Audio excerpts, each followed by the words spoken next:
online. Welcome to another episode of the Big Blue Tent podcast. Come in, get comfortable. All are welcome here.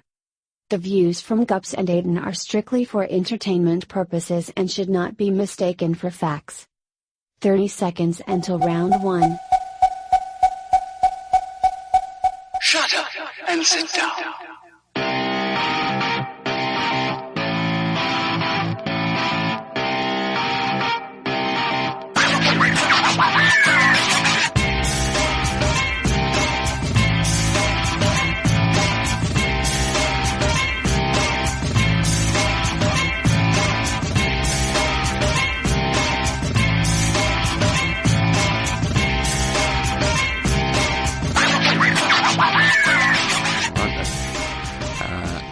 Welcome to the Big Blue Tent podcast, episode 11. It's Wednesday, the 12th of July, 2017, and you're listening to Matt Guppy and Aidan Burke of the Big Blue Tent. Hi, Aidan. Hi, Matt. How are you? Yeah, I'm all good, mate. All good. Before we go too far, though, let's say a quick thanks to all of the sponsors of the Big Blue Tent. Number 5 RC, that's Mike Parker up in the north. Yay, Mike Parker. We've got Paul Seddon, our techie dude, probably according to him, the coolest nerd we've ever met. Yeah, could be. He could be. He's the only hipster without a beard. Could be. I've got to say, my cousin Daryl is a pretty cool nerd, though. Is he? Yeah. Yeah, Cool. he was a nerd back before when nerds were fashionable to be nerds. Right, okay.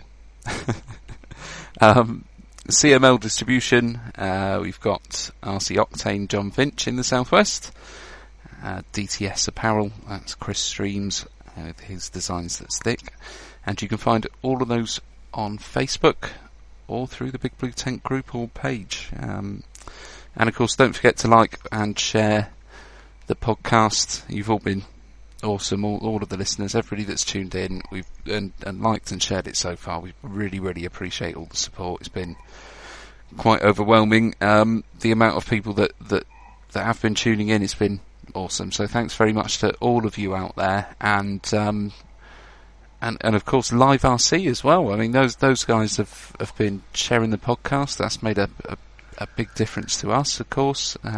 They do a really good coverage of, it is mainly the US stuff. I know they cover the world, but it's Mike and Aaron at Live RC, and we send them a link to our podcast every week, and they put it on their Live RC, which is certainly the website I go to find out what's going on, and it's brilliant for us. So if we do see Live RC sharing the post, can we make sure we like it on Live RC, and then hopefully they'll continue to be nice to us.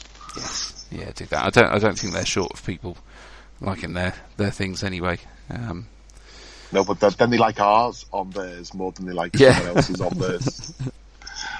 Let's forget about the Serpent driver leaving today. Yeah. And then apparently being sued for leaving. That's a good post. Yeah, that is a good post, but I don't know. I've heard all sorts of things about that. Is it Yawn? Yeah, I think so. Yeah, it's not Yawn Neumann. Right. Okay. Well, it seems a strange time. Well, it's a strange time or a perfect time to leave your team a week before the 1/10 off-road Euros in Italy. So I wonder if he's going. I wonder if he's still going. I wonder what car he's going to drive. God knows. I don't know where you find the list of people who've booked into it so far. No. Or even if there is one available. Yeah. I know it's one of those things that I know the BRCA, the UK people, they don't share a list of who's booked into any meeting. Oh, right, okay. So you'll never see a list of who's booked into the nationals or the end of season finals or anything along those lines. But talking about the end of season finals briefly, I don't know whether you said you weren't too sure whether you were going, whereas all the Southport Big Blue Tent, me, Tommy, Borley, Tipsy, Rawcliffe's going, I think Stu Jones from Northwest is going to doss in with us. We're all going to the end of season finals, the F2s, 3s, 4s and 5s in Kidderminster. I think it's the 9th of September, 2-wheel drive, and probably the 10th is 4-wheel drive. So it's not too late. Speak if you're in the UK, speak to your regional reps. The forms are on the BRCA website, fill in. You know, maybe you've not gone to nationals this year, but the F2s, 3s, 4s and 5s, or the juniors and vets, which I think is in Broxtowe. Yes, yes it is, yeah. You know, get your forms filled and get in. It'll be a great day. Certainly if you get to the F2s, 3s, 4s and 5s, when we're there, you know, it'll be really good to see if any of you people can, you know, take on the mighty, mighty Northwest team. We're going to win it. We're going to win it. We're going to have the top man. We'll see. At the F2s, 3s, 4s and 5s. Well, yeah, no worries. No worries. Bring it on. Nice to see. Bring it on. I'm personally ready for all of you. I know Martin Owen's ready for anybody up in the Northwest. You know, we're not a problem. Not a problem. If I can make it, I'll be there. But we can get on to BRCA Nationals in a little bit. Obviously the big one at Bourton weekend just gone. But we'll get on to those and what happened there. What's been happening with you, mate? Well, there's been some stuff going on at Southport this week, I believe, in prep for your upcoming national very soon. Yeah, our national's in sort of 3 weekends time, 28th, 29th. So we've had our trackman Paul Bannister and his right hand and left hand Wayne, and we like Wayne more. Now this isn't Wayne from Mendip that's found his way all the way up to Southport. No. However, in some ways a very similar Wayne. In other ways, a completely different Wayne. Well, you know.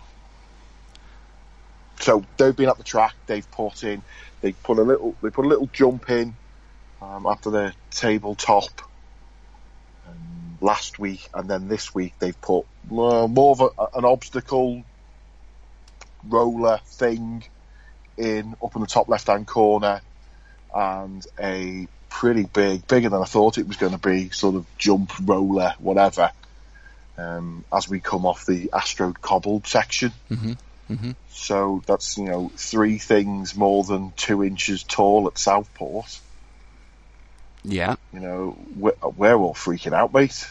You know, if we stand on them, we'll be getting altitude sickness.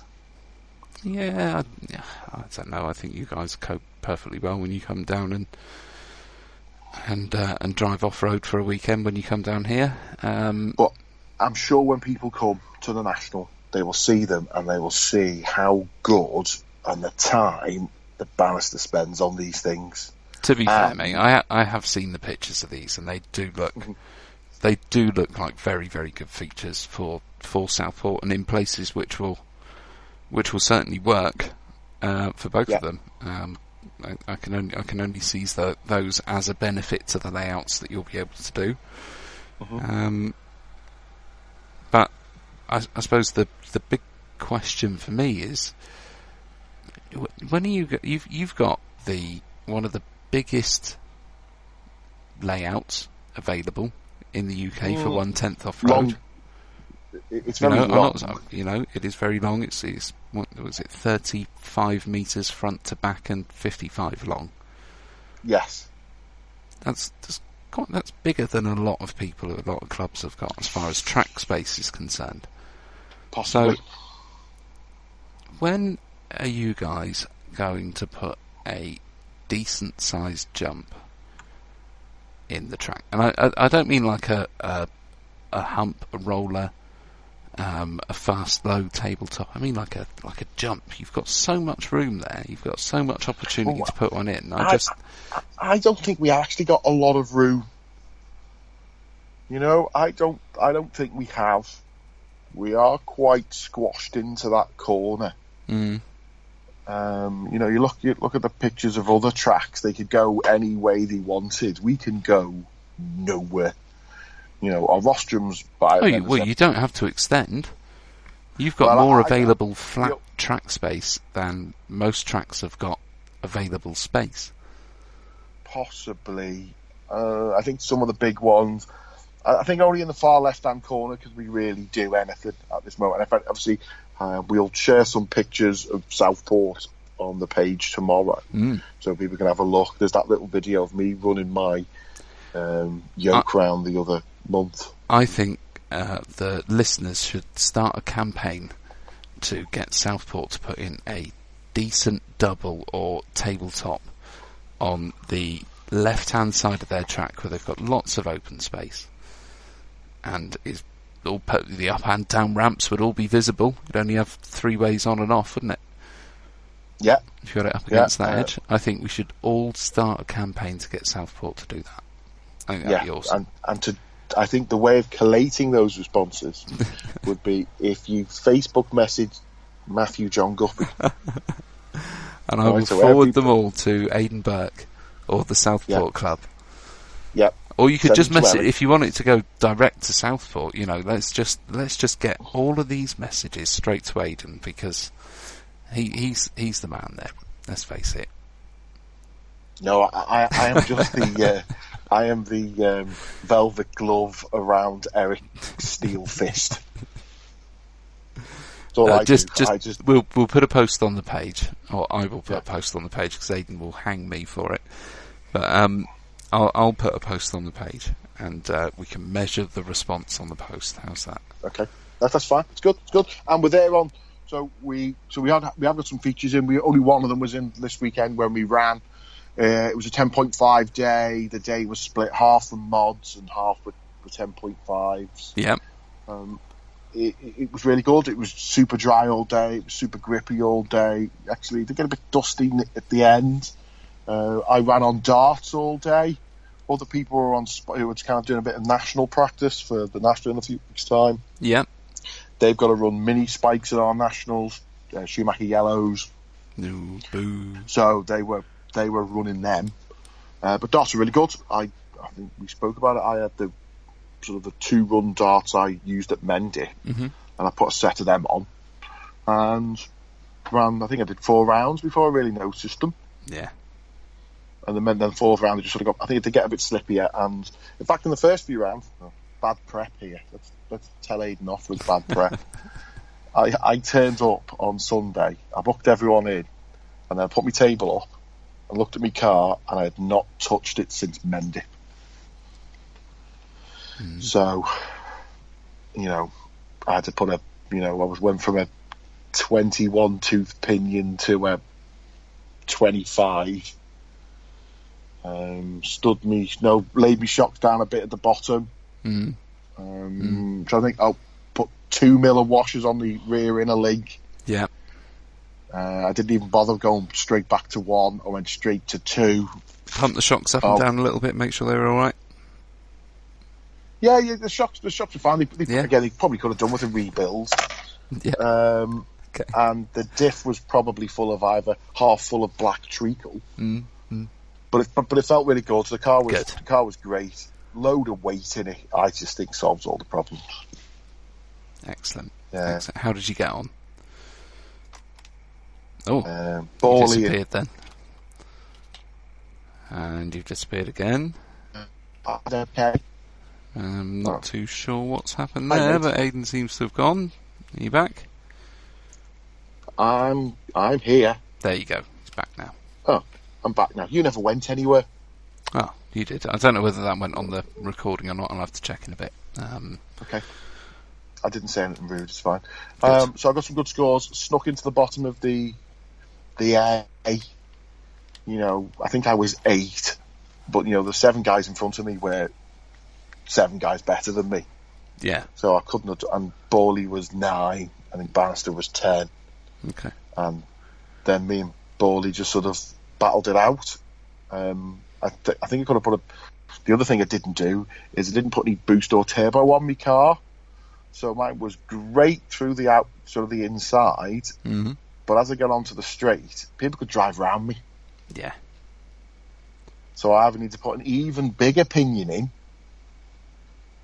because obviously I've changed to these Orion Magnesium VS2 motors, so maybe they need a bit more gearing So than I'm what used to giving what them. motor was in it? And a 7.5. Ah, okay. So So- not the harshest motor anyway. No. It drove beautifully, just on the straight. It just lacked a bit of legs. But then I remembered I had no boost or turbo, and obviously at Southport you tend to certainly run a lot of turbo to get your legs down those straights. So I was always fighting if I could pull a bit of lead on Borley or Bannister through the inside, around the back section, over the new little jump. I was really good through there, but anything I pulled away, they just got me all back on the straight, and I'm back to holding them off again. Yeah. But we did okay. I think we finished, the bottom three finished 5, 6 and 7. Oh, Borley beat me, didn't he? I rolled it. I was trying to get out of the way of Ash, who, for anyone who's listening, I'm pretty sure Ashley Fenson is booked into the Southport National in two-wheel drive. Oh my God. He hasn't driven. I've not seen him at the track for weeks and months, and he was ballistic. And he was beating, he was battering Mark Smith. Okay. And Mark Smith's had some good results at nationals and regionals this and last year. So again, we'll talk about it more maybe in a week or two's time when we're approaching Southport. But Ash was great. But as he was lapping me, I just took a different line to let Ash through and then rolled it. Yeah. I thought, he's gone now. Ash is one of those drivers that I don't know. He just seems to be able to place the car exactly where it needs to be. He's every time I've seen him race, he's just thrown the car around the track, and even when he gets to that point where he's just gone sod it and just smashes the car around, you're still kind of watching, going, man, that's quick. He's unbelievable. He's the absolute opposite on a racetrack as he is as a person. He's a violent thug on a racetrack. Yeah, he's devastating with a buggy. Yeah, he's the quietest fella you've ever seen in your life. Yeah. But so he was great. So it was a great day. The weather was brilliant. So super high grip Southport was great. A bit of dust did come up later on. So I think we're actually, how exciting our podcast chats are. We're going to buy a super duper blower. Right. And then we're going to make sure we blow all the dust off. Maybe even halfway or every day on the national as well, just to make sure it's super cool. But yeah, great day. Everyone was fine. Well, everyone enjoyed themselves. I think there's there's two minds on the blowing the track off in between. I think what some people say is you just kind of shift everything around to an almost even layer again, and you kind of offset any grip that has been put down by the rubber that's gone down there. And I suppose there's the other way of looking at it, that you just clean off the racing line again. But I don't know. Do you leave it? Do you blast it off? I think we're going to have a go. Clearly, we'll blast the track. I'd say, why don't you Friday. do it between a club day? Why risk it on a national? Is all I'm saying. Well, we won't blow it between rounds at a national. Just we'd normally blow it once on the Friday, and then leave it, and that was it. What we're thinking of is we'll do it on the Friday to clean the track, and then we might even just do it again on the Saturday. Because it did seem to be it's only in one corner. So maybe, I don't know, there's something there. There's a bit of sand coming through, because there is a bit of sand under. Obviously, there's not sand in our Astro. There is sand under our Astro. Because that's how we get it so flat and level, like a billiard table. That's it. If one of the touring car guys turned up and it was go, brought his buggy and I said, we could probably get your touring car around there for most of it. So what did you do? You were at Tiverton, weren't you? At Tivy? Yeah, good old Tivy. Good old Tivy. That is my nemesis, that track. Right. Don't get me wrong, good venue, good place to be. Rostrum, as I've said before, really, really, really good. Really, really good view from up there now.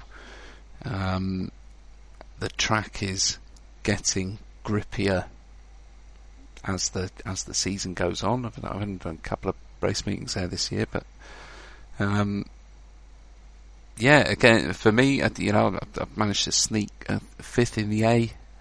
Put using darts all day, and it was ballistic on the Astro. It was just ballistic, and that was the old darts that I had from the Mendip round. Now, sorry, is Tiverton all Astro? No, bit of grass, bit of concrete. What were they like on the grass? Awful in the morning, but as soon as the grass had dried out, they were better than anything else I've used on grass. Really? Yeah, they were solid. Is it a decent section of grass? Yeah, a fair bit. Yeah, it was good to sort of run onto it in a corner and then up to the grass section is your run up to the jump. Oh, right, okay, yes, yeah. As you're looking at it, is that to your right-hand side? Yeah. Okay. Yeah, well, that's been the run-up for the last few anyway. It's not, it's not massive. The majority of the track is Astro.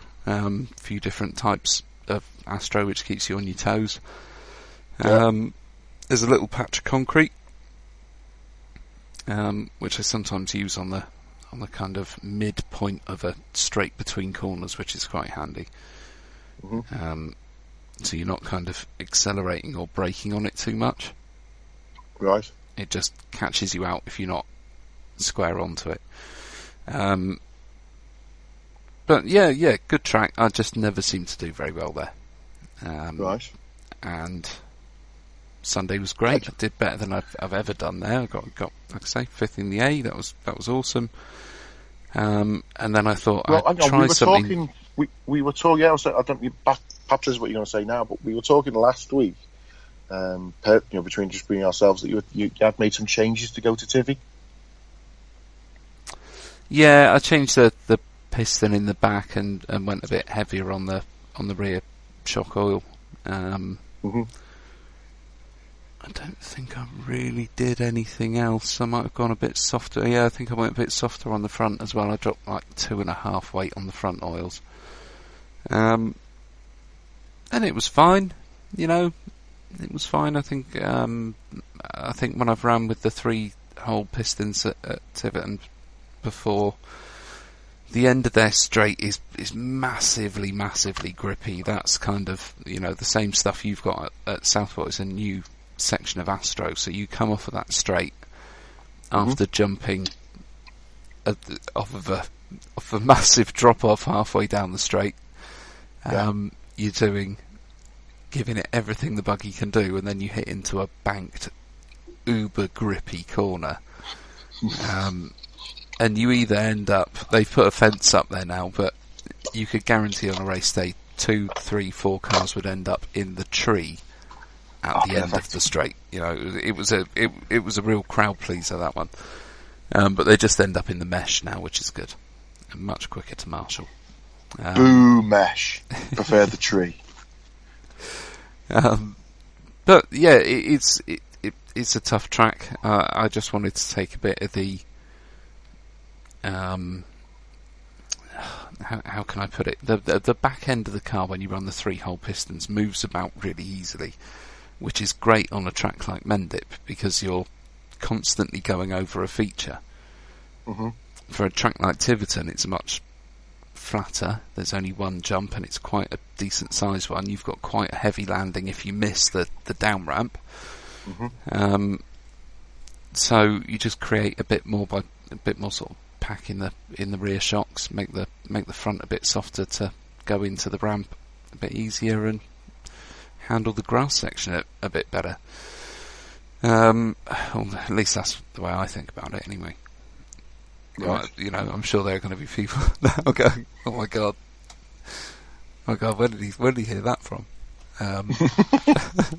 Someone's been lying to him. Yeah. But again, as I've said many times now, the thing that made the difference was the tyres. Setup was on the car was perfect. Otherwise, it was hit the track. I don't think I made a change all day. Oh no, I did make one change. Ooh. I lengthened the ball stud on the rear, on the inner bit, moved it to the inside hole, Right, okay. and took a washer off. Oh, well, lovely. Hang on, you took a washer off because you moved it, didn't you? Yeah. Yeah. Yeah, because if I didn't, what happens is when you go around a corner too quick, if you haven't taken that washer off, it lifts the inner rear wheel up, and if you do take the 1 mil out, it doesn't. So Okay. That's why I take it out. Yeah. You said that's one of the Guppy's golden rule. If you move it, take one out. Oh, I wouldn't necessarily say that's a golden rule of mine. Well, I'm going to make sure that the hundreds of people who listen to this think it's a golden rule of yours, and we're going to turn it into the Guppy rule. So, how did you qualify? Where did you end up? Well, fifth in the A. You've listened to that. I've said it twice, but fifth in the A. Yeah, great. Change to a. Do you know what I did? I did a new set of mini spikes, yellow mini spikes, brand new set of them. And I had them out on the table, and I had them out with an old set. And what I'd done during a bit of time, I think at the very beginning of the day when we had a few laps on the track, was I'd used one of my new set of spikes with a spike on one side that was new and a spike on the other side that was like a run old. Okay. And then when I went into the final, I used the other new one and the other one that was one run old. So it just wasn't even. As soon as I took off, I just went, oh dear, that isn't the same anymore. Okay. And it just went from bad to worse. I think it was 3 corners in. There was a load of us going round the grass bit or coming very, very fast section. You come out of sort of an almost a hairpin, and then it was a straight shoot down to a 90 sort of maybe slightly more degree turn up to the jump. And there were 3 or 4 cars there. I think I just happened to be on the kind of inside of them with tyres that were doing all sorts of crazy wonderful things. Not wonderful for me, wonderful to watch, I think. And yeah, I came off the worst, wasn't particularly happy about it, and then just kind of went, I think Dan Harding actually said, behave everybody, and I was like, yeah, it's okay, Dad, sorry, Dad. I didn't, no one had done anything malicious, I don't think. It was just the coming together of people. All trying to be in the track at the same time. Yeah, same bit of all track trying to at the same occupy time. that corner. All at the same time. It didn't work. Excuse me. And yeah, it happens sometimes, doesn't it? But that was it. Off to Mendip again next week, and then Bury Oople the final for us. Yeah, well, it's the final for everyone. It's the last round of Oople this year, and it's at Bury. Everyone's looking forward to it. Yes. Food is ace at Bury. That's a good, very important point. It's I don't want to say we take it a bit more seriously, but for us, we go home. We don't stay out. We go home and go to bed. Yeah, I go back to Gary's and rebuild my car. Yeah, you do. Yeah. He'll probably go on his exercise bike and get some laps in. You were talking about prep earlier. Now, you said that you turned up. This is 2 weeks after Mendip now. Yep. Am I right? Yes. Or is it the week after? That's the week after. It's the week after, sorry. Week after. How many times, as of today, have you rebuilt your car or done any prep on it? No. None. Okay. Oh, no, hang on. Okay, what I've started for Bury prep, because I'm not racing on Sunday because we're doing our track for the National, I've taken bits off my car now. Okay. Okay, So the well other done. night I started taking bits out. So my gear diff it's not unbuilt, but I've taken it out the gearbox, or my shocks are off. So I've done a bit of prep, but I've not done anything Well else. done. The intention's there. Yeah, I've started it. Yeah, I definitely can't turn up with a car like this. Maybe I like that. That's why I like this way. Take it all apart, and then you've got to put it back together again. Yeah, you do. Just make sure you've got enough time to put it back together properly. Yeah, loads of time, mate. No problems at all. We'll be fully prepped. We're looking forward to Berry. We'll probably again talk about that. I'm just trying to think. Berry Pool is not this weekend, next weekend. It is, yeah. So we'll chat about it next week. We'll get some. Maybe we can get one of the Berry guys on. Well, is Stu Wood going to be running the meeting? He will definitely be there. Yeah. Well, I think if he's going to do race control, it'd be a good chance to get him back on after the shocking sound quality of episode 2 when he came on. Be quite good to get him back on for a chat. But with the Nationals, obviously, I think we need to touch on that quickly before we get our guest on tonight. I think first thing to say about Bolton is a massive congratulations to Neil Cragg. Really, that is national title number 21 for him. Yeah, you said that before. 21 national titles. That's pretty epic. Yeah. What more do you have to say? Well, even we've had 4 rounds, and he's won 4 rounds in 2-wheel drive. And I think if you saw the videos that, again, Neil Murphy put the videos up on YouTube, thanks for that, buddy. We do really enjoy watching them, and if you want to see the finals of the Nationals, then just go onto the Idle Murphy channel on YouTube. We normally share them on the Big Blue Tent page. Have a look. Finals are on there. But that wasn't just a win. That was just dominating everybody at Bolton. And what a track! I don't know. My God, that place looks awesome.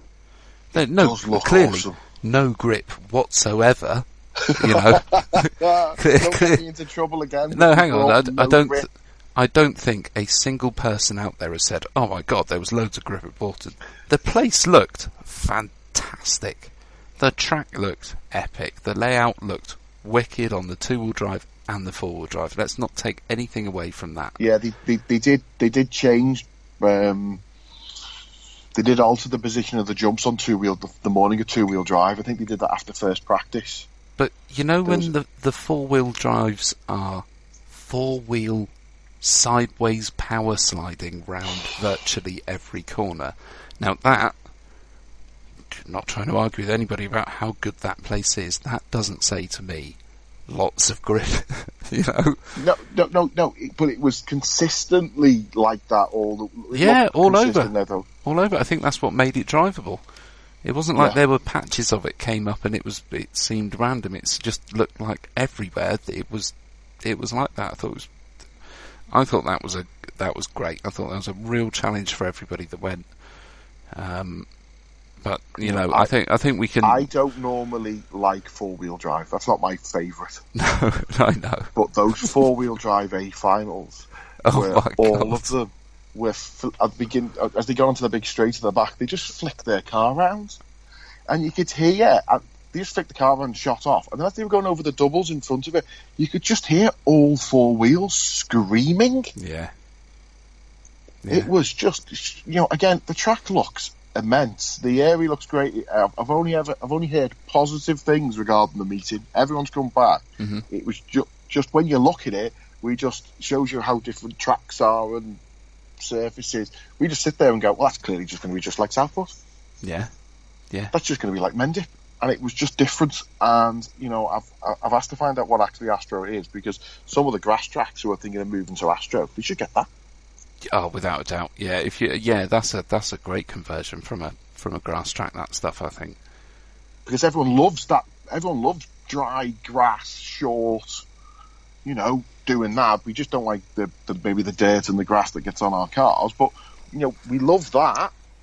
and just to be able to have that sort of consistently throughout the day, and it doesn't wear, would be brilliant. I've actually found out that where that is, that's just past Lakenheath and Mildenhall, the American Air Force bases, and I go down there for work, and I'm going down next week. Oh, cool. And I'm not too far away. Unfortunately, I'm going down on a Monday night, so I don't think there will be a meeting. But if anyone is from the Broughton area, from the Broughton Club, who does listen to this, is there a way of breaking into your track? So when I go down there, because I could be there for 6 or 7, I'll just take my car and a couple of batteries.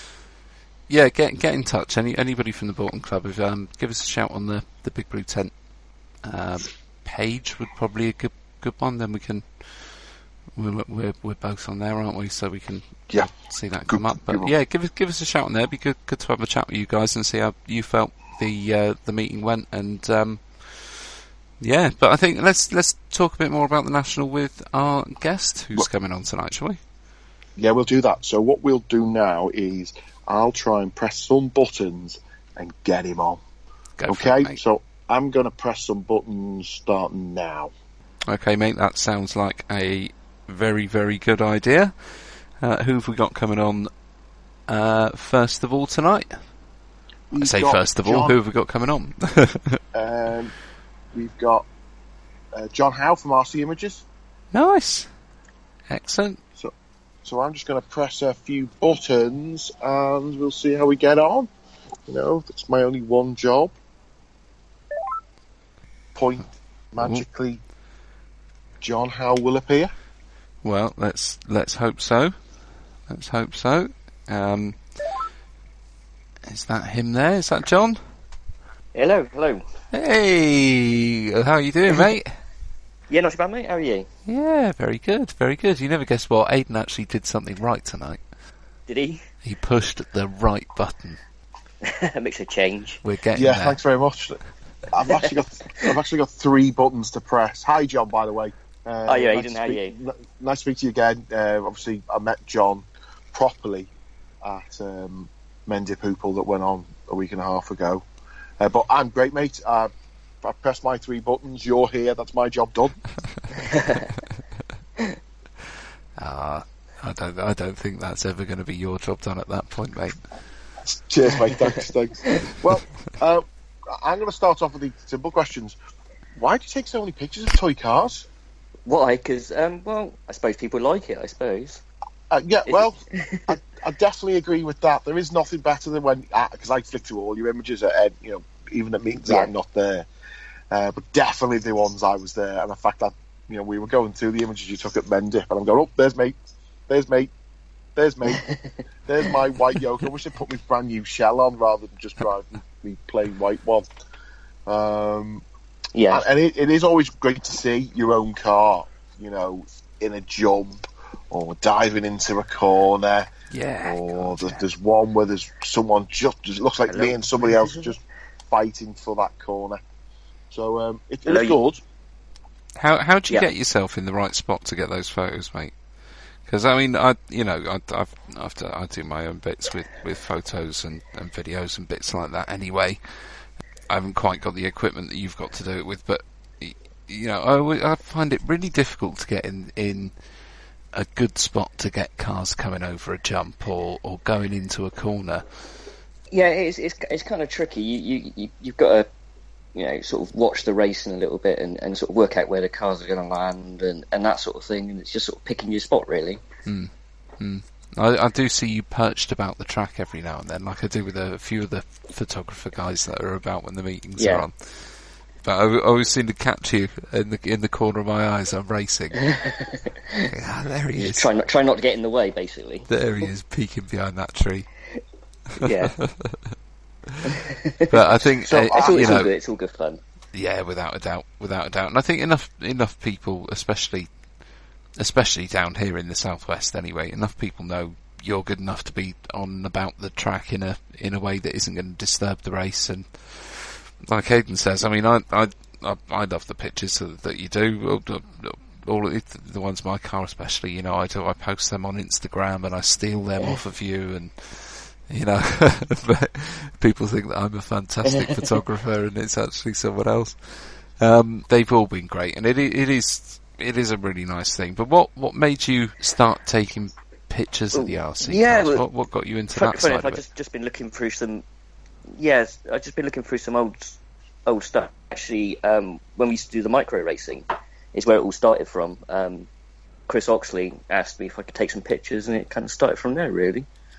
Okay. And what do you have like quite a sort of big response off the first lot? And Yeah, I think so. Well, what I used to do, I used to use a hosting page, and then I would sort of link that all through to the different forums and that sort of thing. And okay, that used to take a lot of time. So what I eventually did was just set up the Facebook page, and everyone then can go along and have a look. yeah, and that is the beauty of what we've got with social media. I think is that it's such an easy outlet. It's a almost your own website that's built for you in that way, and you can do as much or as little as you want on those pages, and it's just such an easy way for people to access the work that you do, and especially with things like that, with what we do, making it that bit more accessible, I think is a really, really important thing.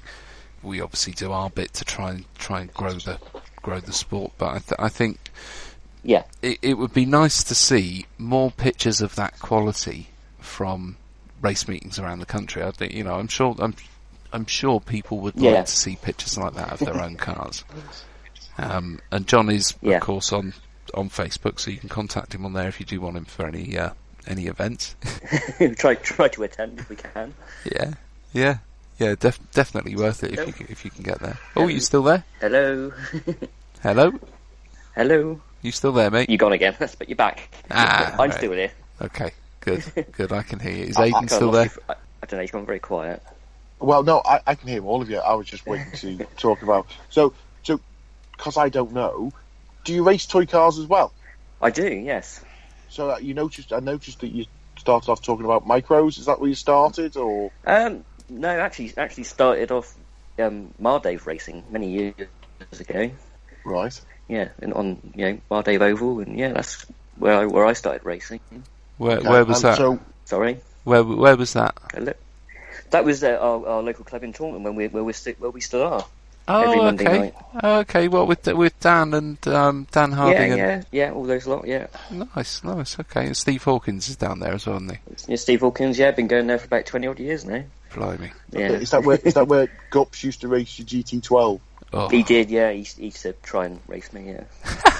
Yeah. Did you beat him, John? A couple of times. A couple of times. So let's get it right. When Guppy was an on-road tyre source addicted fool. I don't think you'll find I have ever used tyre sauce. Never? No, we don't use additive. No. They say that, but they're probably soaking it in just before. Anything to cheat those on-road boys. So you did. So you were there, and then you raced some micros. Yeah, we did the micro nationals for a good few years, and all around the country doing bits and pieces. So that's probably where the photos sort of really took off. Yeah. So we did some work with Craig. There's some very famous sort of secret shots of prototypes and different things like that we did. All good. Yeah. And so what do you drive now? Currently driving a B6. I know Matt likes that. God. But also an X-Ray 4-wheel drive as well. Well, to be honest, looking at results, I think you've made a perfect choice. I must admit, it's a very good car. Yeah, that X-Ray on-road thing, off-road 4-wheel drive looks immense. I raced it on Sunday, and it was very, very good. Yeah. How did you get on against me with the B64 on Sunday at Tivy when I had my first go on whatever? You were a bit quicker, mate. That was so. Honestly, man, Mark's 4-wheel drive. Mark Hancock let me have a go on his 4-wheel drive for.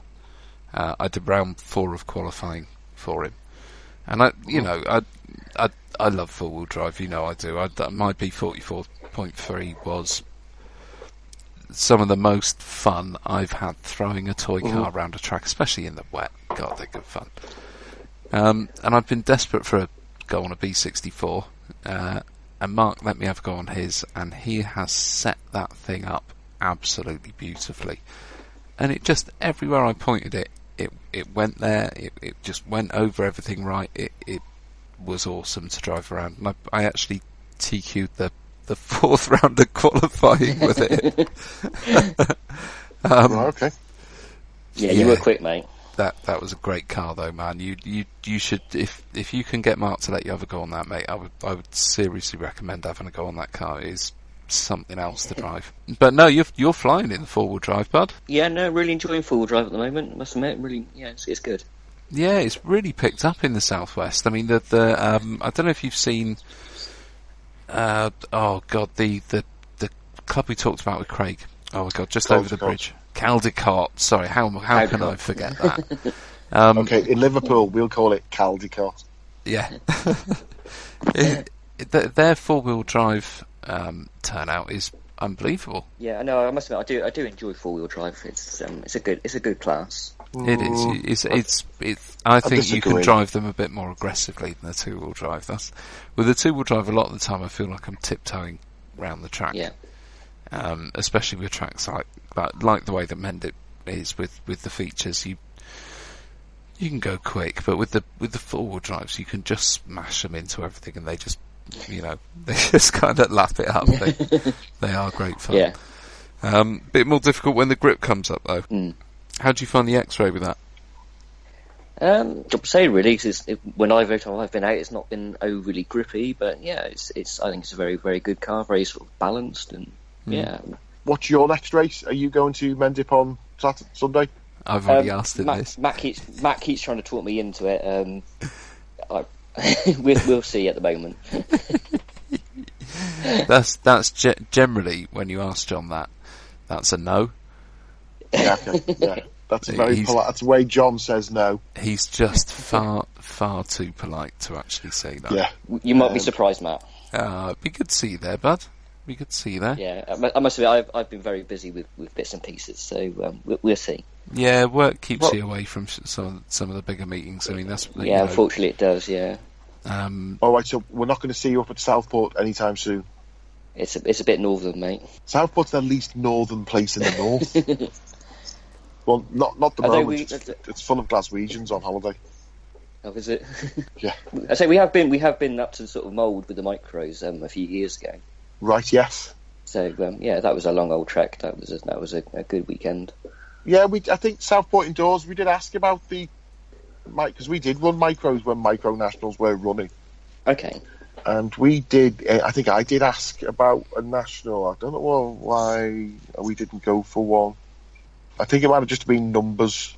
They weren't sure about how many because I think it is a kind of a regional thing. A bit, my view, micros were a bit regional, and I don't think there's many clubs up north who run them. Yeah, it's one of those things I think which has sort of died off a little bit. I know, especially sort of down our way with Worm sort of finishing, and we don't sort of tend to run micros anymore. So it's a shame because it is a very good formula, and we've made so many good friends through the whole national series. I do miss it a little bit. Yeah, I think Rawcliffe did a micro national. I think Evo went and did one. We all had LRP Sharks. That's how long ago that was. That's a few years ago. Yeah. Yeah, but I think the northern clubs tend to run like micro on road stuff. But no, well, it's really good. So you I'm sure Guppy would love to hear. You are enjoying your B6. I do love the B6. It's a very good car. And is it sort of Mendip and Tiverton you tend to run at? Mendip, Tiverton, and also we do the Winter Series down in Torbay, which Matt loves, and we have a good little battle with Matt down there. Yeah, we do. I think I've just managed to pip you the last couple of years indoors. Yeah, only just. Yeah, it has been only just as well, but only just. Yeah, the last race down there was absolutely epic. It was brilliant. Yeah, God, yeah. Yeah, so some of the battles we've had down there, and you are one of the people that want to go wheel to wheel with on the track. We've come up, we've taken each other out a couple of times here and there, but it's never been anything that's been. I don't think it's ever been malicious. really. No, it's just Between us, it's been not for knock, isn't it? Yeah, and you always stop and wait, and I always stop and wait, and I'd rather race you than carry on and feel like I've caused something like that. That's it. But Torbay for me, I So- always find indoors really, really tough. I always have. When I went up to Southport, I felt like I was racing people I was racing 2 years ago. Right. And when I go back outdoors, all of a sudden I'm racing the people I feel like I should be racing with. And it is an overnight thing that happens to me. As soon as I go indoors, I don't know what happens, whether I don't know, just because it's indoors and I feel a bit more confined, I don't drive in the same way. But I really, really struggle with it indoors. Maybe it's just the tracks are twisty and tight and a lot thinner. Yeah, possibly. I don't know. It's a different sort of style of racing, I feel, indoors. In what way? Like sort of Matt was saying, like obviously the tracks are sort of I would say flatter, and you don't get the bumps as much as you would say outdoors, and like say with the walls as well. Like I said, it does feel a little bit, like Matt was saying, confined, but it's just generally different, isn't it? Yeah. Yeah, it suits Garner. We always talk about one of the guys who came down to mend it. It suits Garner indoors really well because he's super consistent and super. He's like, I think he's like the Terminator. He doesn't stop. He just plods on. He finds out how quick he can drive around the track, and he just drives around the track time after time. And maybe that suits indoors because it's a new track every week, isn't it? Yeah, completely. Yeah, and they what they do is they I think Dan sits down with the computer and works out a load of layouts and just kind of randomly picks them through the year and sort of fine tunes them on the Saturday evening when they get to set them up.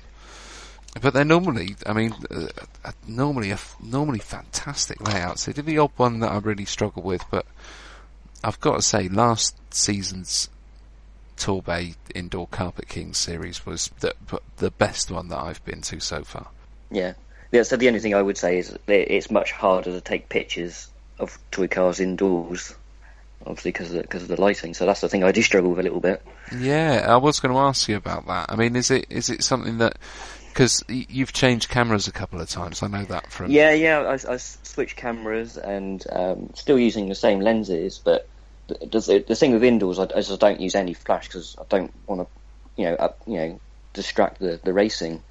So obviously there's no flash at all, and obviously it's a lot darker indoors.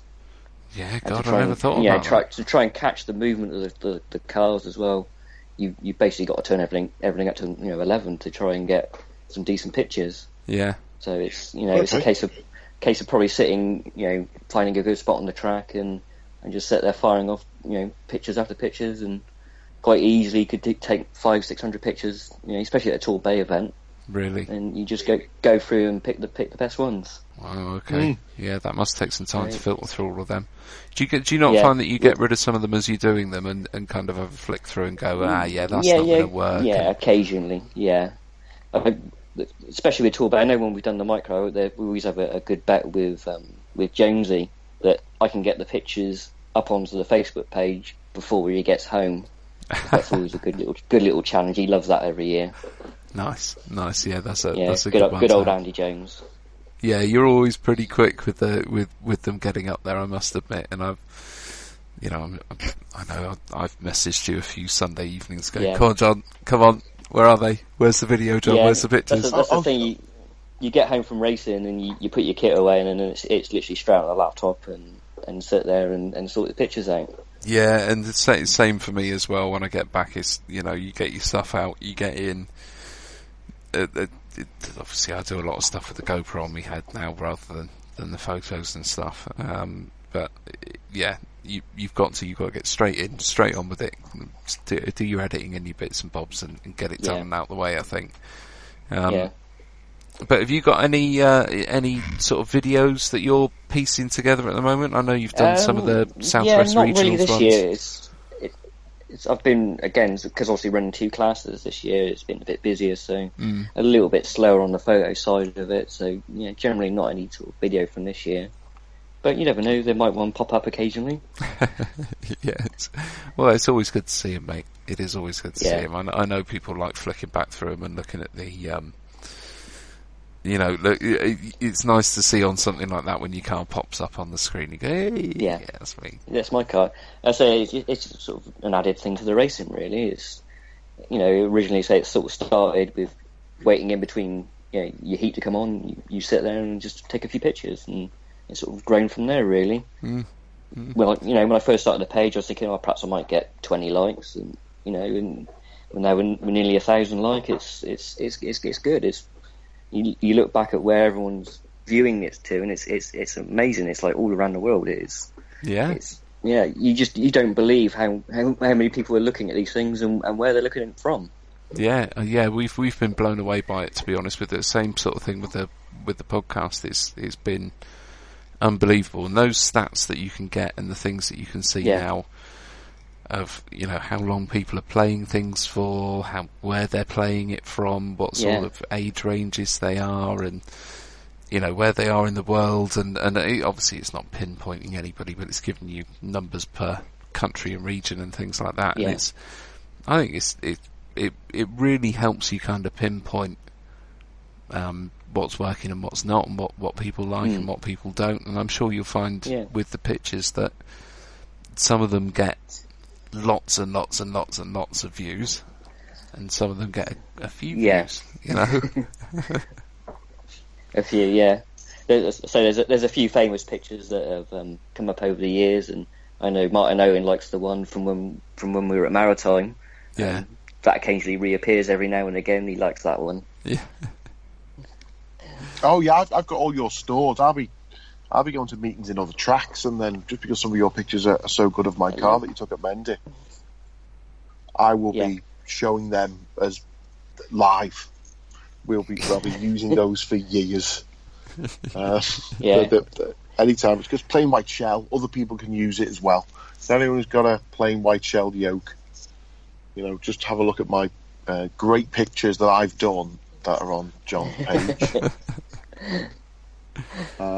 You got the car in the right position. When you flick through people's hello, gone again. Oh no, we're still here, mate. We're still here. You still here? You hear me? Yeah. It is amazing when you look through people's Facebook accounts and you see how many live pictures on their pages. It's good. Yeah. Yeah. Well, you know, that's because you take good pictures. If you didn't take good pictures, no one would get rid of use them. You know, I think we've used them loads on our page straight away. You know, I think our big website page is that one of the shots you took of Gups. We just hope you keep on doing it, and obviously we're big fans. We think everyone should who likes looking at pictures of toy cars should get onto your site because they're all there. There's even a few pictures of me. When I say pictures of me marshalling, there's a lot of pictures of me sitting still. There's a great profile picture of you sitting still, mate. I like that one. Yeah, that's it. You know, I am the Florida manatee. So as long as people like it, then you know we try and keep doing it. Yeah, no, mate, you've got to keep doing it. And what I think you should do is you should drop 4-wheel drive and concentrate more on the photographs. Are you a tinkerer with your car? Do you make changes throughout the day? I did on Sunday. I did remove a shim on the back. Nice. On the inner, which seemed to help. On the inner, just took one shim off, and that helped. Yeah. Music to my ears there. There you go, mate. You have started the new craze of taking a shim off. Yeah, that's it. Yeah. Nothing else. If it works for Aiden, then you know. Yeah, exactly. Yeah. Though Felix did tell me this week, and Felix is my personal setup guru. He goes, I'm surprised you can even feel it. It's such a small change. But I did do that. I had no shims when I was at Mendip, and then put 2 straight back on when I went to Southport, and the car just was, it was just 10 times better. Just went round corners. I don't think we really understand how much steering we actually are addicted to now. No, it's weird how it's crept in, isn't it? I remember with the B5M just constantly trying to dial every bit of steering I had out of that car. Yeah. Yeah. And now we're all done. Did you do anything else? Are you an oil changer? Play with different drums, eh? Not really. I kind of just sort of get the, once I've got a happy setup and just kind of leave it there, really. That's brilliant. So do you do the same thing as me, John? Do you have a setup that you put on for Mendip and change it for Tiverton, or do you find the two tracks are quite similar in the way they react over the different surfaces and things like that? I think I generally just have the same setup, which I think works at both. Yeah, I sort of go from there, really. Just try and drive the track as best I can. Yeah. But yeah, that's similar sort of thing to me. There's some minor changes that I make before each one, but I think they are quite similar for us. And if you're driving regularly on a couple of tracks, you do find that happy medium after a while, which works. John, but look, I don't want to keep you all night, mate. But before we let you go, what is your recommendation for anybody out there that wants to start taking photos of RC cars? What camera should they get, and what should they start by doing? What are they looking for? It's a job to say, really. The cameras it's a bit like RC racing. You find what works for you. I use a Nikon. Other people use Canon. It's just generally what works for yourself, really. Obviously, something that's relatively quick. You don't realise actually how fast the cars are going around the track. Yeah. So it's picking a camera that's quick and getting a reasonable sort of, maybe like a zoom lens and sort of starting from there, really. It's people think it's not as easy as you think. No, certainly not. And sort of basically watch the racing and kind of understand where it's going. I generally when the race is on, I probably watch for a couple of laps and just see what it is, and then start picking your points, and then we're going from there, really. Yeah, nice. Cheers, okay. Cheers, John. Thanks for your time. It's been great to catch up and just chat at RC. We'd love to get you back on sometime. Maybe when you've dumped your four-wheel drive and concentrating on the pictures, maybe you should spend some time concentrating on taking some lovely videos. Because that will stop us having to do that. Videos and John's he's done some great slow-mo stuff. What, mate? I said he's done some great slow-mo stuff. If you look on John's YouTube channels, obviously on his Facebook page, Arsey Images, go and have a look on there.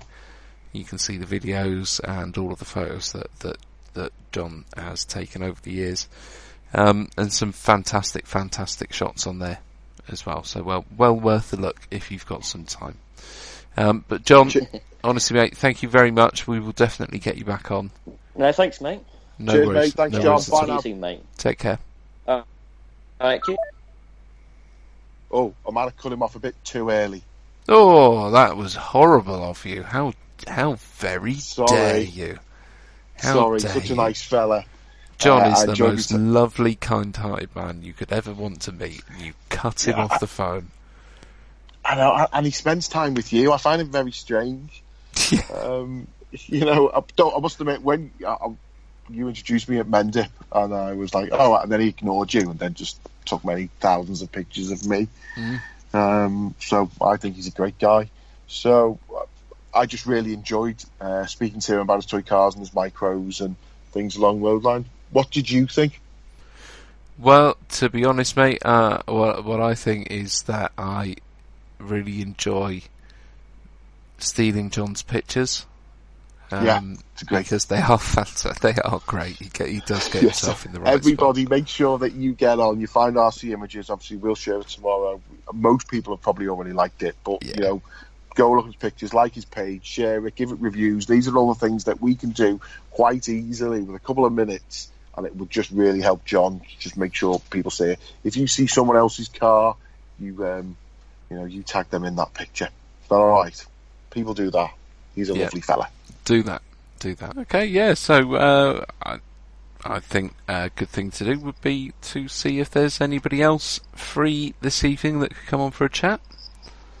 Yeah, of course.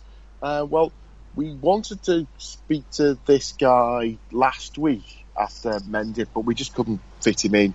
So we begged and pleaded to him again, and he's going to come on and chat to us about racing his toy car. Hang on a sec, let me press the button. Go on then, you push the button. See if you can do the right thing twice in a row. That would be amazing, wouldn't it? It would be good if it happened, but we're not making any promises here. No. So it's Dan Hurrell from your lot. Oh, great news. Hello. Hi, Dan. There he is. All right. Hi, mate. Yeah, not bad. Good. We literally Aidan just said, I just asked who was coming on. He's just said, Dan Hurrell's coming on. Dan is, for those that don't know, he races a Yokomo YZ2, I believe a LMR team driver. Yep. Are you getting involved in all the video game playing? In what way? In the that's a strange question to Gups as well. In the LMR chat. Oh no, I haven't. Oh, well, I'm not in that chat. Well. Oh, there you go, Aidan. You've just alienated your This guest guy. immediately. No, he's in the proper one. He's in the proper one. I'm in the one where they just seem to be playing video games at this moment in time. Though we have found, someone has found a pair of Yokomo shoes. Nice. So we're all seeing if we can get them to get our own Yokomo trainers. Jesus, no. So, Dan, we met at Mendip this time. I didn't see you the time before we were there. And you were doing quite well with your YZ2? Yeah, it wasn't going bad. I think mainly the bad bits was me driving it. Do you know what? I said to you at the time, Dan, I think over that weekend, you were, because I was marshalling your heat, you were the unluckiest guy in every heat that I saw. I was watching you go round and I was thinking, he's beating my time. He's beating my time.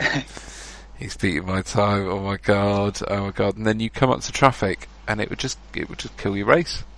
Every single qualifying round, you come up to.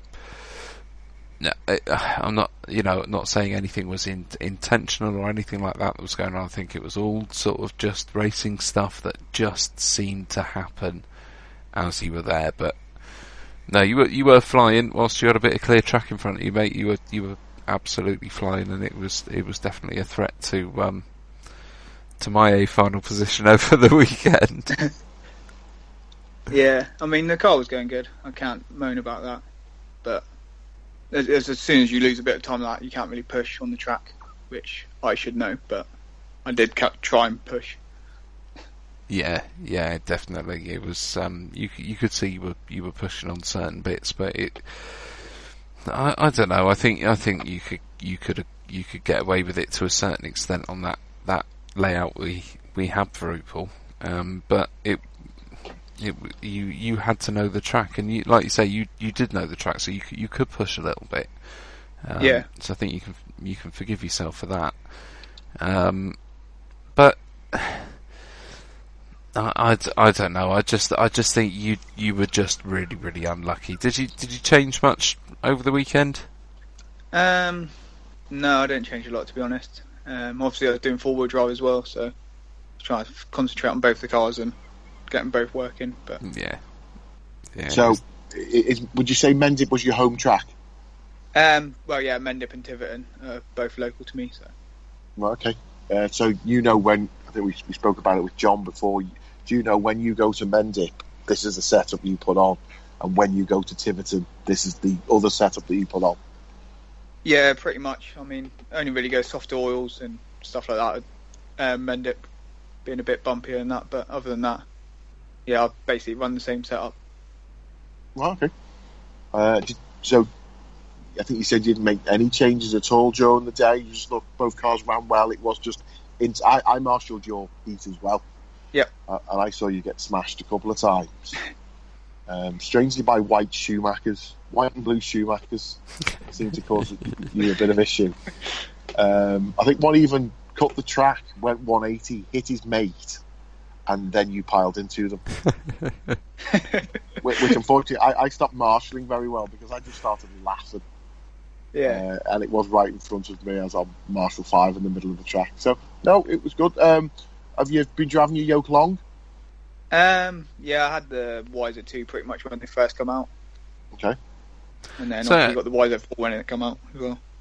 So, did you two obviously being yoke drivers, and I know that me and Mark, because we race together quite a lot, and for you two for being the opposite ends of the country and both driving the same car, me and Mark share our setups. So straight after the Tiverton on Sunday, he sent me both his setups for the 4-wheel drive and the 2-wheel drive. I did the same in return.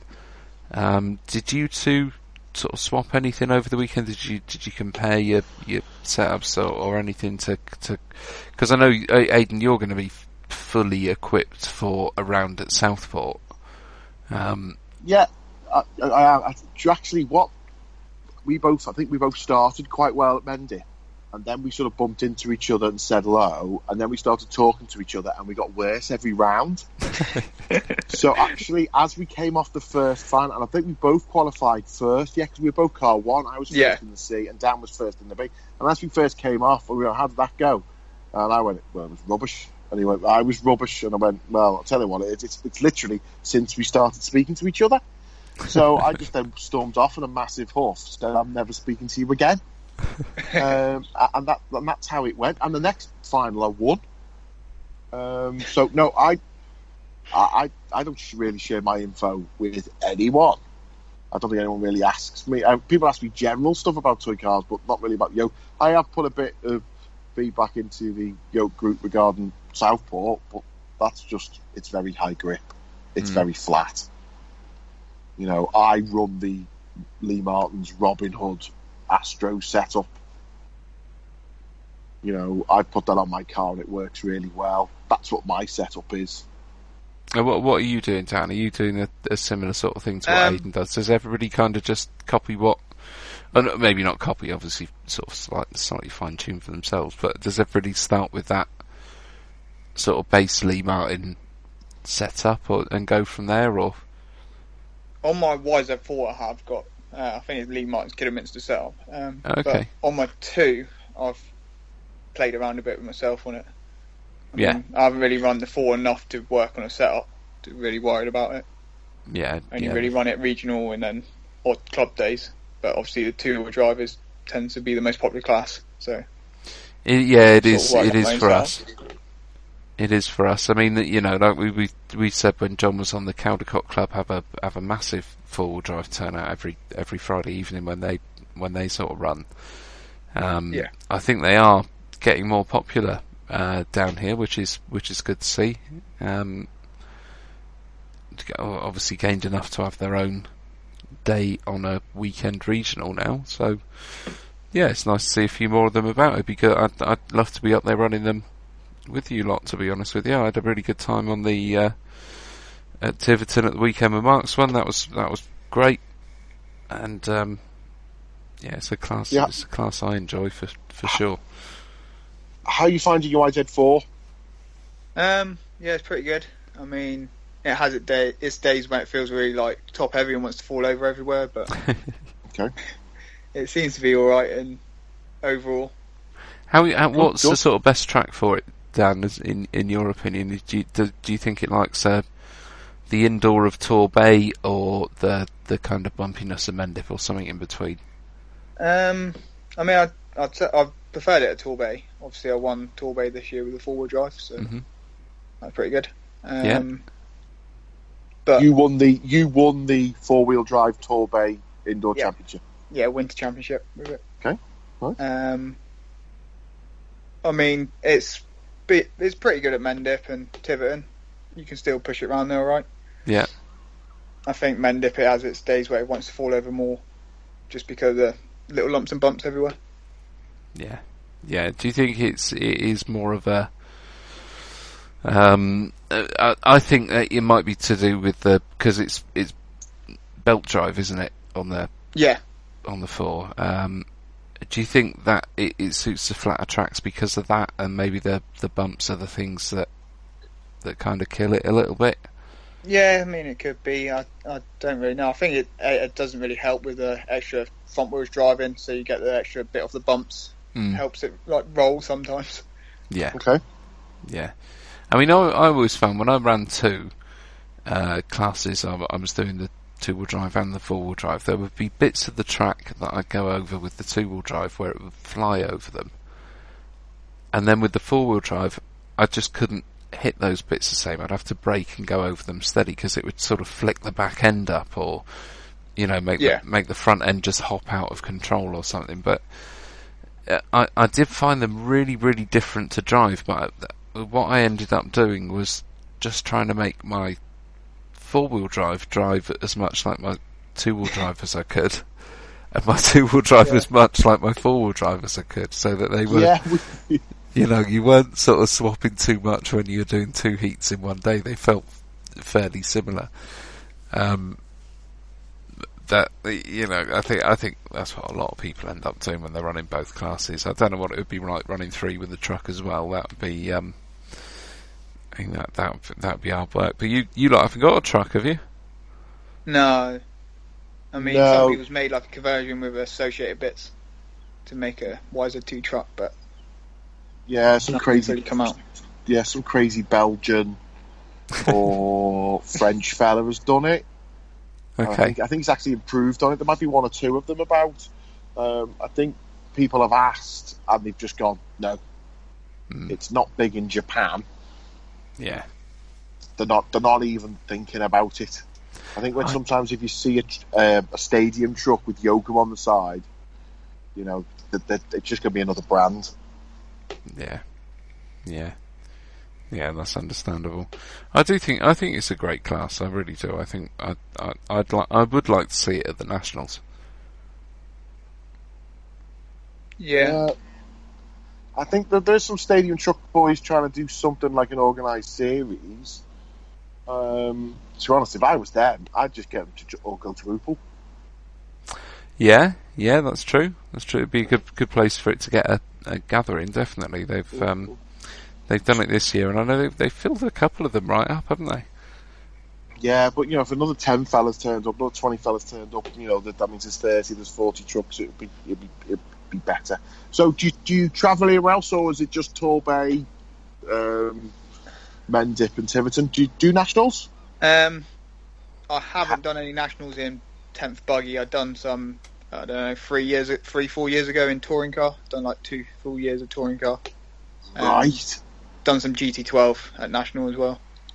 Okay, so you don't just not feeling the on-road stuff at the moment, or is it a winter, summer thing?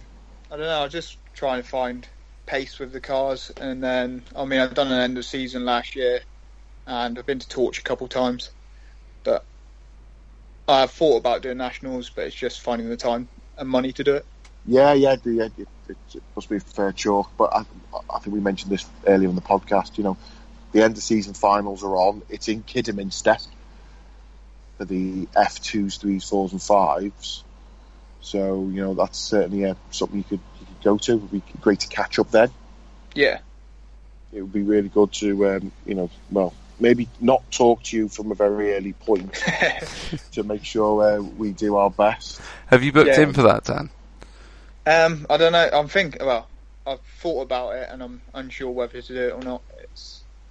I don't know whether to do. Yeah, that's fine. So you're just going to concentrate now on your summer, and then sort out. Is it Torbay again for the winter? Yeah, I'll be at Torbay again for the winter. Just going to do 2-wheel drive this year. Not try and do both classes. And we got one more regional to do. So. Do you know? I was saying to Aidan, I was actually thinking of dropping 2-wheel drive indoors this year and doing 4-wheel drive, and then I realised that Mendip's got the winter series they run, and I thought, well, I can do the 2-wheel drive indoors for Torbay and just keep that set up on it, and then run the 4-wheel drive for the Mendip Winter Championships, which inevitably is wet on the Astro, and that's a lot more fun with a four-wheel drive than it is a two-wheel drive. So. The first year I got my Wiser 4, I done the Winter Championship at Mendip, which was quite good. Seems to work right when it's worse. So who do you look to beat? Who do you get there, or who don't you like beating you, other than Guppy, obviously? Nobody likes me beating them. It's really annoying. Really, really annoying. Yeah, I mean, at the minute, there's normally me, Guppy, Gav, and Paul running about the same sort of pace. Gav is going really well, isn't he? Yeah, he seems to find some consistency with that B6. He just turns laps. And do you know what? I watch him going round sometimes, and I think, God, you're not going that fast, Gav. And then I look at his time at the end, and I go, holy crap! How has he done that? I'm blown away by it. I really am. He's out of nowhere. He just, it's got really, really good. Yeah, I think he doesn't really do he does. I'll say not mentally quick laps, but it seems to just turn all laps. Like the weekend just gone, it does all 22-second laps with no mistakes. So it's a good score at the end of the round. Yeah, that's it. It was just a solid run every time from him, and he's the same with the four-wheel drive as well. You got to give him his credit where it's due. He's turning out some good results at the moment. He had an A final at Swindon. Yeah, he got in the two-wheel drive A there. Yeah, it'd be interesting to see. Did it? Oh man, it'd be interesting to see how it goes at the Mendip regional that's coming up. Yeah. Hopefully a bit of a different layout to the Upel one. Yeah, hopefully they drop the tree stump again. Really? Do you not like the tree stump? It was just the entry, I think, at Upel. I kept hitting the tree on the left. And we turned in. Yeah. Yeah, it was there all weekend. It's not moved down. It's been there for a fair few years. Yeah. I was marshalling in the finals at point one, as you were again, and people just kept driving into the tree. Yeah. And you don't just drive. You drive into it and just drive straight up. Yeah, I think people are just finding a bit of a rhythm through there, so they're starting to push faster and faster, and then you're just making it a little mistake, and that's it. Yeah, you've got to know that tree and the line into it to get it right. And I think we said it last week. It's so similar in the amount of time you can gain or lose there to the back section at Southport. That. You hit that tree stump right, and you can easily make up a second and a half on someone that's in front of you. Yeah, if not more, if they've hit the sand on the outside of it. Yeah, that's what it tended to be. Upel won it. There's sand both sides, so you had to take the only line through it, really. Yeah, and it was literally a foot wide, and that was it. It was a straight line, a foot wide, and anything off of that, you were done. You were just losing time, like bucketing it out the door. Well, it's late now, so I'm gonna let you go. Cheers, right. Thanks for coming on, and thanks for bearing with us when we couldn't get you on last week. So we just wanted to make a special effort of getting you and John back on, and hopefully we'll catch up. And what I'm really looking forward to now is catching up after the Mendip Regional. Yep. Because then, you can come on and tell me how far you beat Gups by. Yeah, can do. Yeah, that's what we're looking forward to. All right, mate. All right, thanks cheers. a lot. See you soon, Dan. I'll catch up with you soon. Thanks, mate. Bye now. Cheers. See you later. Well, there's Dan gone. There you go. I didn't cut him off too early. Well, there you go. See, that's the difference between the Yoke guys and the associated team. Me and Mark are swapping sheets with people and set up some bits and bobs like that, and with each other, and discussing stuff constantly and improving throughout the day. And you Yoke boys are, just we're just hugging in the toilets. Hugging in the toilets. Just showing our own pictures of collections of Lee pictures off to each other. Apparently we're in two completely separate message groups, so there we go. think, we all know people do work with their own people who are local and close. And, I constantly speak to Felix and things along those lines. But no, lovely fella. Met him at Mendip. If anyone does have any questions in that area, that southwest, and wants to speak to someone who's driving a YZ2 and a YZ4 really well, drop down. And he is doing really well as well. He is doing. Yes, Dan is as quick as I am around every track that we go to. Like he said, I'm battling with him. I'm battling with Gav, and that he's got potential to be even quicker than he is. He's just Upal. He was really unlucky. He could have. Me and him could have traded places all day long if we were in the same heat. I don't think there would have been anything to have separated us around there. No, and he did have terrible luck. Well, that was Dan. So I think what we should do is maybe just have a little catch up on how the Nationals finished. What do you think? Yeah, without a doubt. I've not watched all of the finals. I haven't had a chance to get through all of them yet, but I've certainly watched all of the top. Oh no, I got all the way through all of the four-wheel drive ones. I think I've only watched the A's and the B final on the two-wheel drive. I just want to make sure that everyone knows. Clearly, I'm a massive Lee fan, but Craggy was unbelievable. Absolutely. To take win the first 4 rounds, and then just how he took that into the finals and two-wheel drive, and just drove away from everyone. Yeah, it was definitely quite a dominating performance all the way through it, mate, to be honest. Yeah, he looked great. I think did Lee take one of the rounds? Yeah, I think he took round 2, didn't he? Yeah, so it was okay. But in the finals, I don't think he made a mistake. And you'd see Lee was just pushing all the way to try and catch him. And we're going to mention it again, check the videos out. They're great videos of all the finals in the right order. And hands up from a Yokomo boy. He's had 4 nationals and he's won 4 of them in two-wheel drive.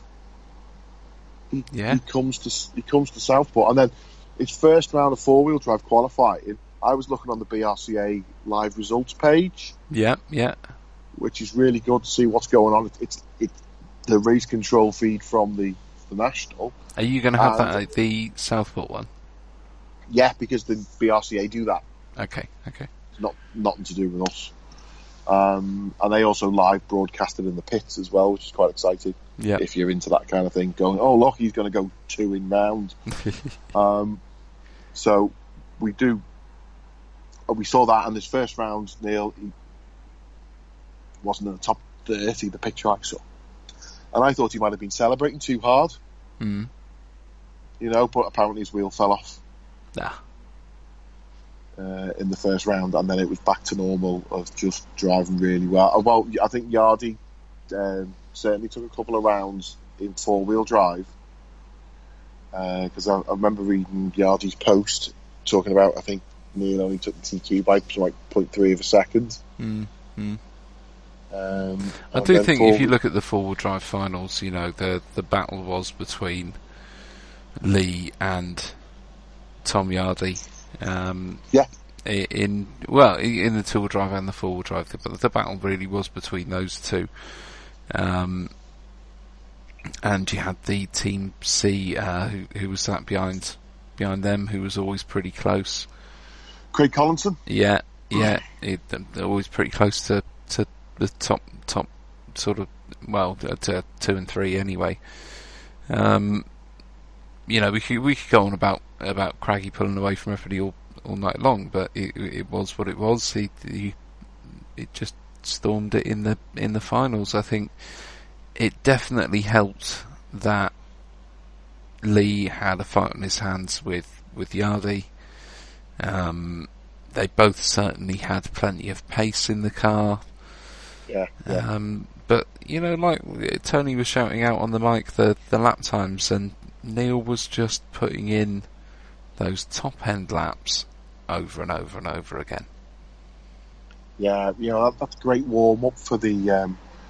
I'd like to say again, congratulations, Neil Craig, 21 UK national titles, and now he's going to the Euros in really top form.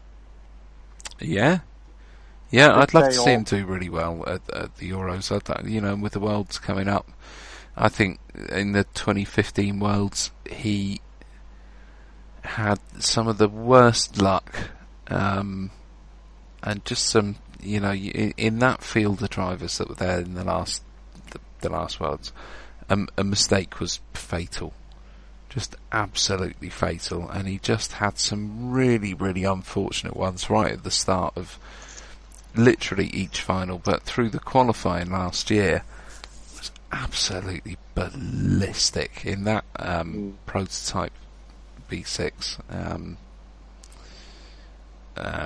It was just absolutely ballistic in that.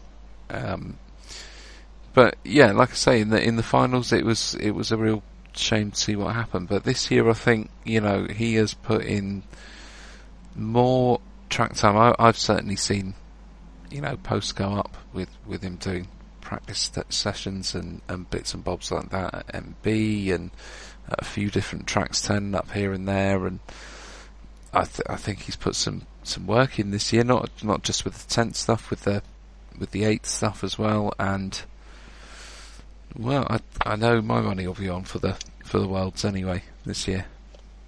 Right, okay. Well, we'll see with the Euros. I think we've got a really good team going over. There's plenty of numbers.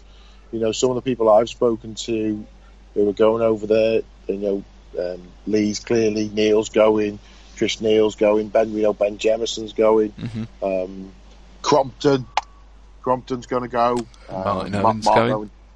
Martin Owen, and Joel Mayer.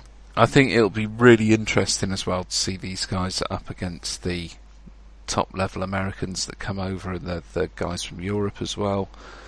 Obviously you've got the likes of Orlowski and all of that are going to be there. But it'll be really interesting to see, Mayfield with a yoke in his hands at the Worlds. At the Worlds, yeah, definitely. I think they'll.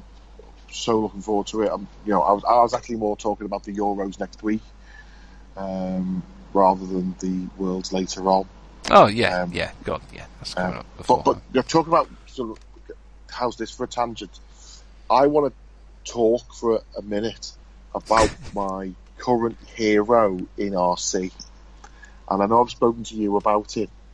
I think people should be doing when they're listening to this, as long as you're not driving, when you next stop, find your Facebook and put in Facebook Dallas Mathiasen. He's my friend on Facebook. I'm pretty sure he is. I keep forgetting it. Is he the head of EFRA? Or is he the vice? No. I think he is the head of EFRA. Oh, okay. Lovely guy. I'm sure you've seen him on rostrums at the Euros and things. That's where I first spotted him. He wears some fantastic hats. Yeah, a lot of hats. Just find Dallas Mathiasen, find him on Facebook and just follow him, and just because that man lives the life I dream of. I want to travel the world watching toy car races. Yeah. And that's what he does. And I think we should support him by everyone. Sorry, bit of a tangent now.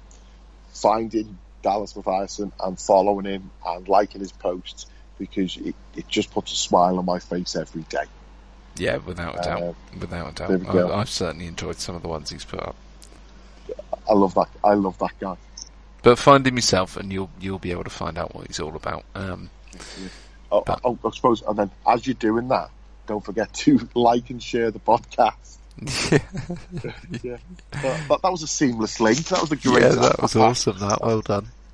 There we go. Don't forget to like and share our podcast. Don't forget to, go and have a look at the pictures John Howe's got. And if you've got any yoke-based questions in anywhere in the country or the world, please feel free to bother Dan Hurrell. Yes, I'm sure Dan would be more than pleased for the attention.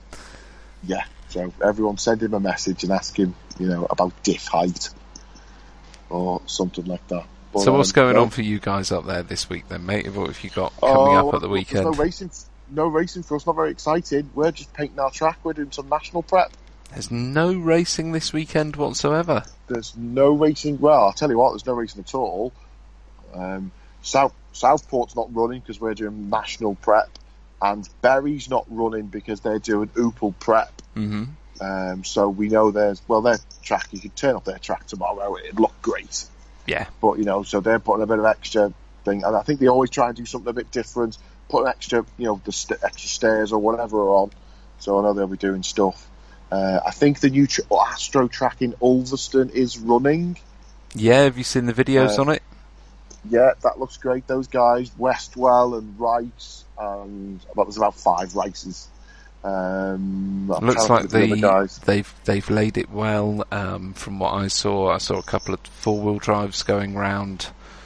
I think they were XB4s. I couldn't be 100% sure. Yeah, I think it was.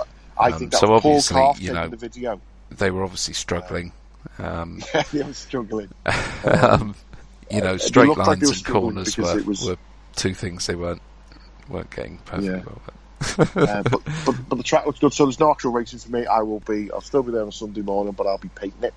So you're going to go into the final round of the 2017 Opel Big Blue Tent competition.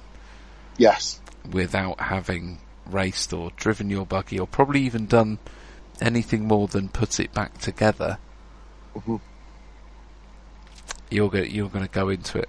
Yeah, like that. I can't even. Now I've just thought of this. I can't practice after I've done some painting at Southport because my car's in pieces. Mm-hmm. So no, I'll be doing none of that.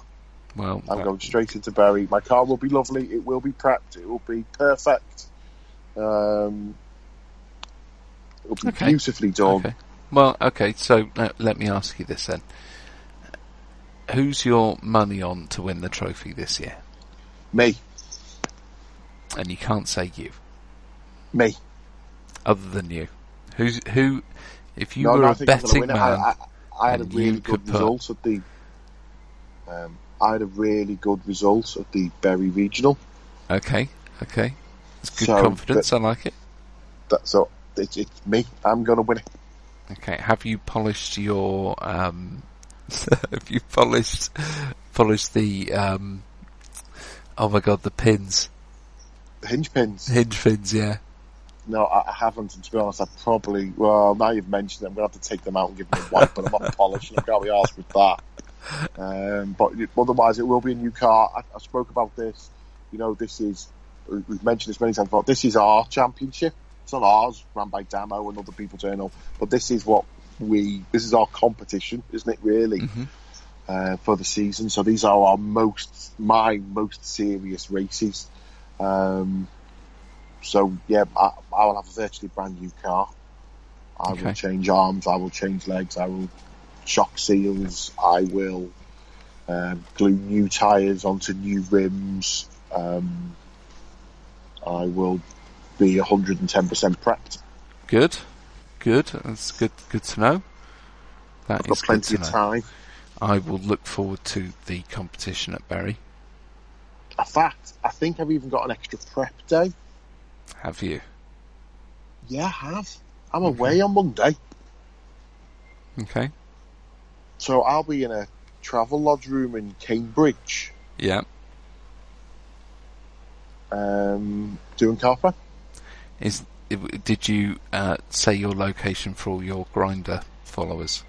Yeah, Grindr followers. Get involved. I'm in the travel lodge in Ely on Monday. In fact, I didn't realise this, but I booked, this is Riveting toy car stuff, I know, but I booked the hotel based on toy cars because it's all on one level, so I can drag my big hoodie bag in and out. I don't need to do any stairs. Yeah, good call. Definitely a good call.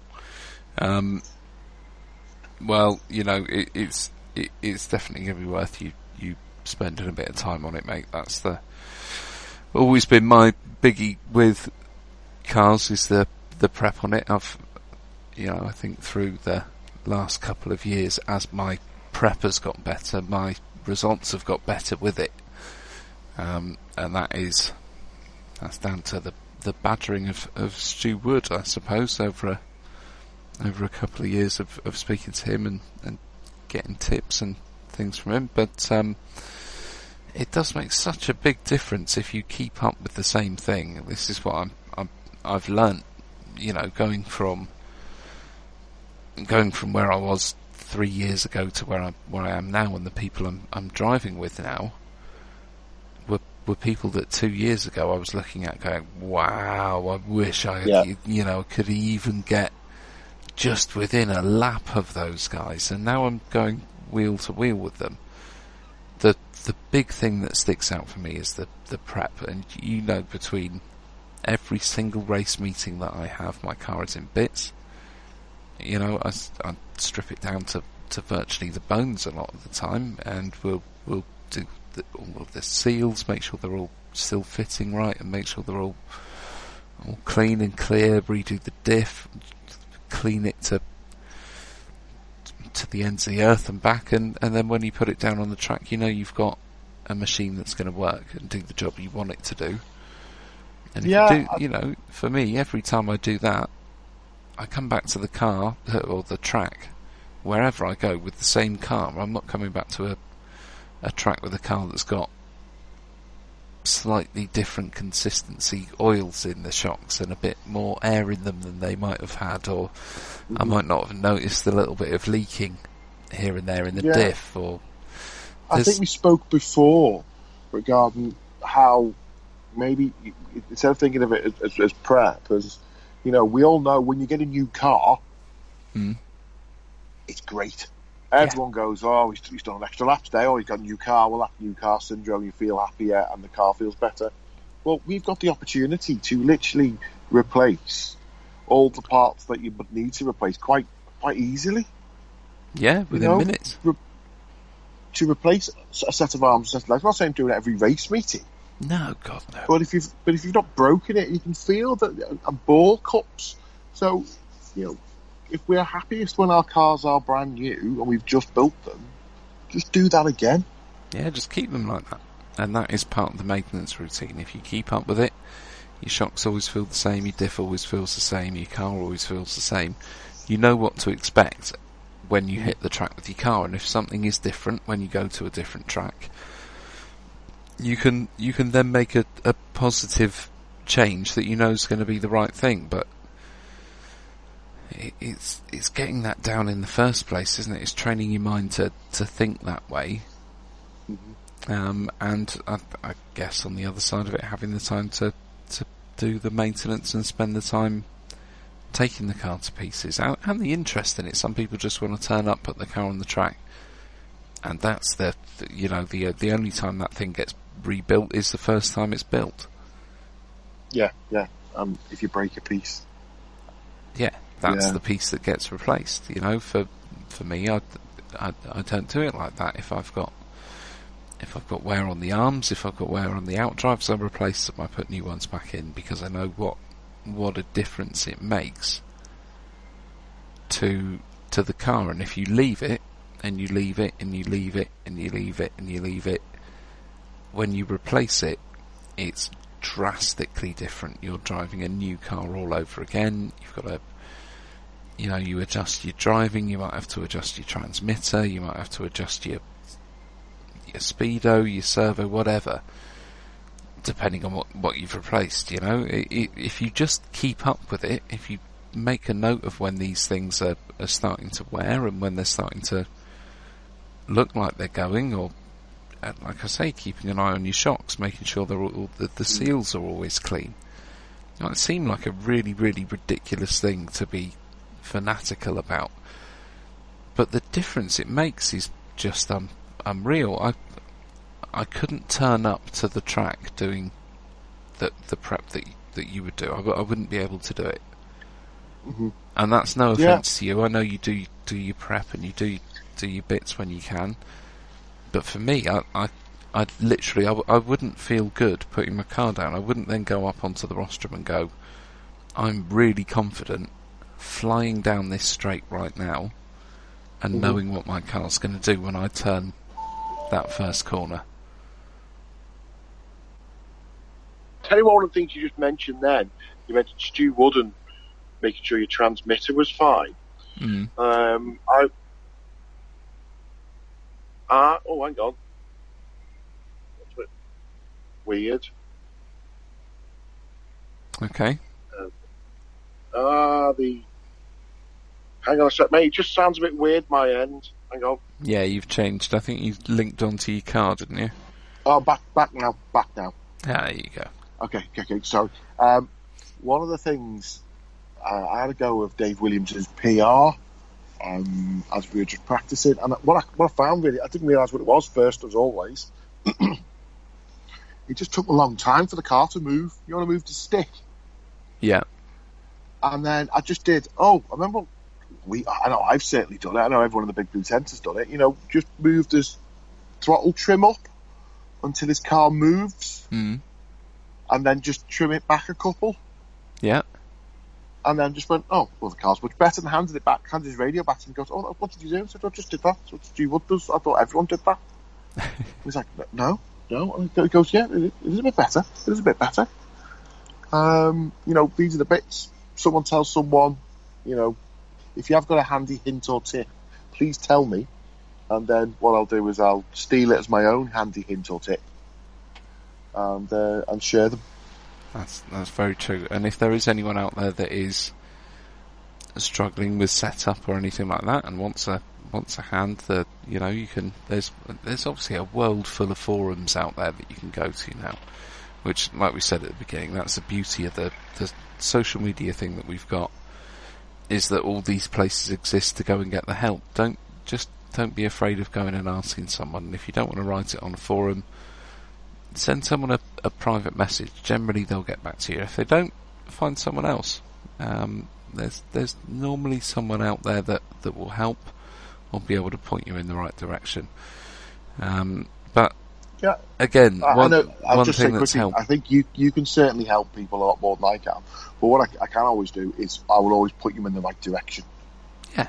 If you do, and I've had a couple of times when someone's asked me a question and gone, sorry, I don't know that.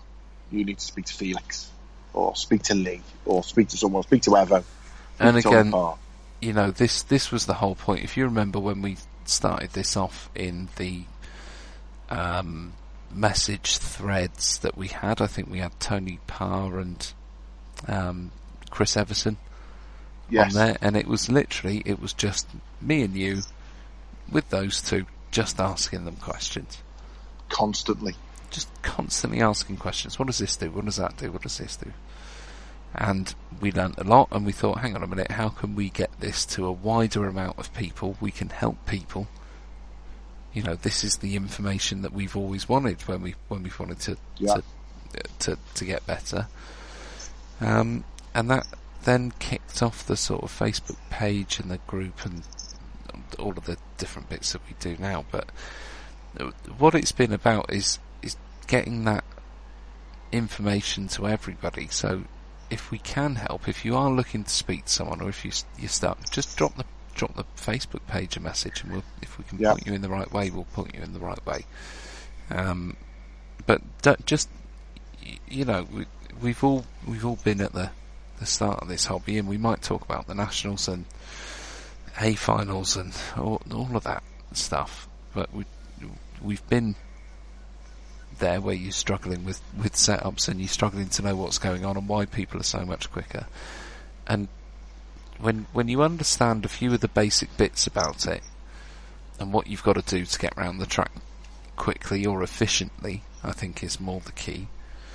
I think you have a better time. So don't be afraid to ask. If anybody's out there listening to this, hoping for a bit of help or a bit of advice, that's what we're all here to do. And so are the team guys. So I think it's a great thing for us on the CML team now to be able to know who's on the team with us, who we can turn to if we need a setup. We've got that pretty much set up and running quite nicely now. I think there's a lot of new guys on there that have found that page helpful when you're looking for people around the country to go and race with or pit with at different events. And I know a lot of teams have followed suit with it or been doing it for a long time themselves anyway. But it's just such a handy thing for everybody to have. It's at your fingertips. Don't sit there and struggle. No, don't. But I think on that note, mate, I think we need to call an end to things tonight. Yeah, mate, that's great. Thanks for your time. No, thank you for your time. I want to say, Faye. Oh my God, what happened there? I want to say a big thanks to both our guests that came on tonight. I know John was feeling pretty nervous about coming on. Yeah. Bless him. He is he is one of the loveliest men on earth. He really is an absolutely fantastic guy. Great pictures. If you haven't already liked Arsey Images as a page, go and have a look at that. And you'll be able to see the quality of the stuff that this guy churns out. And obviously Dan Hurrell as well. We meant to get them both on last week, didn't we? But yeah, we did. Yeah, and they were so good and really want to get on. So it was really great to speak to them, to catch up through this week. Sort of maybe extended out the Mendy Poople episode a bit.